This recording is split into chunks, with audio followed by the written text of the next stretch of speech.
ఇప్పుడైన తర్వాత స్కూల్లో ఘోర విషాదం, భారీగా మృతులు, పరిస్థితి దారుణం. అసలు ఏం జరిగింది ఏంటి వివరాలు తెలుసుకుందాం. వీడియో పూర్తిగా చూడండి. అలాగే తప్పకుండా ఒక లైక్ చేయండి. మరిన్ని అప్డేట్స్ కోసం ఛానల్‌ని సబ్స్క్రైబ్ చేసుకోండి. ఇంకా వివరాల్లోకి అయితే వెళ్ళిపోతాము.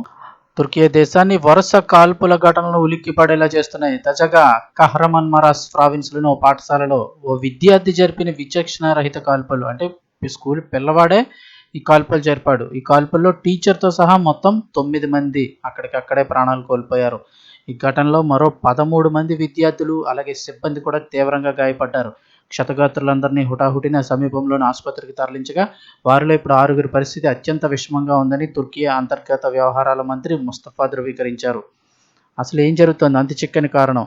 ఈ దారుణానికి పాల్పడిన విద్యార్థి పదవీ విరమణ చేసిన పోలీస్ అధికారి కుమారుడని అధికారులు గుర్తించారు. పక్కా ప్రణాళికతోనే 5 తుపాకులు, 7 మ్యాగజైన్లతో పాఠశాలకు వచ్చిన ఆ బాలుడు అంటే ఏదో అల్లటప్పగా మైండ్ బాగోక చేయలేదు. పక్కా ప్రణాళికతో వచ్చాడని చెప్తున్నారు. 5 తుపాకులు ప్లస్ 7 మ్యాగజైన్లతో స్కూల్కి వచ్చిన బాలుడు 2 తరగతి గదుల్లోకి ప్రవేశించి అమానుషంగా కాల్పులకు తెగబడ్డాడు. ఈ ఘటనలో ఆ విద్యార్థి కూడా ప్రాణాలు కోల్పోయాడు. అయితే అతను స్వయంగా కాల్చుకున్నాడా లేదా భద్రతా బలగాల ఎదురుకాల్పుల్లో మరణించాడనే విషయంపై ఇంకా స్పష్టత రావాల్సింది.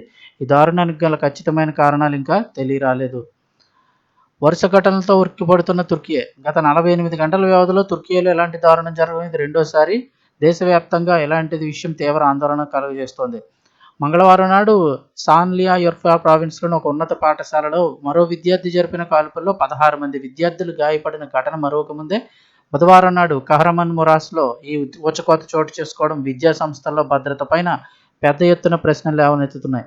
ఈ వరుస ఘటనలతో తుర్కీ ప్రభుత్వం అప్రమత్తమైంది. పాఠశాలల వద్ద భద్రతను కట్టుదిట్టం చేయాలని అధికారులను ఆదేశించినట్లు సమాచారం.